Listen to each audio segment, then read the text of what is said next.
Siya ang aming itay. Si itay na nagtataguyod sa aming pamilya kahit lagi siya inaaway ng nanay. At ito naman si inay.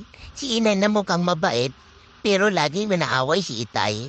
Si itay kaya nawawat sa nagbuhok sa ulo at nawala da. At ito naman si Lula. Si Luna na napakabait, masipag at mukha namang tignan mo. Masaya naman siguro. At ito ang aming lolo.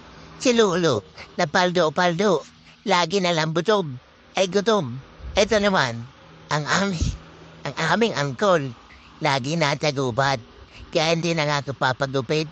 Kasama niya, ang aming ante. Si ante, na kahit nasa gubat, masaya. At ito ang aming panganay na kapatid. Si Kuya Yutong. Si Kuya Yutong, na nag-adik pero mabait. Kasama niya, ang aming gangster na kapatid. Si Kuya Tuto, laging tumatay sa chod. At ako naman, ang lagi nangingisda sa bundok para meron kaming pagkain pag-uwi ko. Para may taguyod namin ang pag-aaral ng aming kapatid na si Doris. Si Doris lang sa kalam. Kasama niya, si Plukgi. Si Plukgi na bumupunta sa rap para mag-rap-rap. Rap-rap.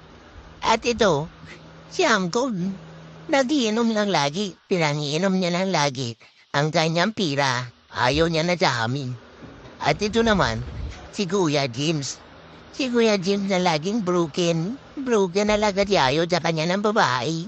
At ito naman ang aming kapatid na si Dancer. Si Sander pala, na lagi nangungupit sa tindahan ng Lula. At ang aming bunso, at si Diana, nakala mo mabait, mabait. At ito si Angkol. Si Angkol lang ang hindi namin ipagmamalaki kasi napakamalaki. Oh ha? Yan ang aming pamilya. Oh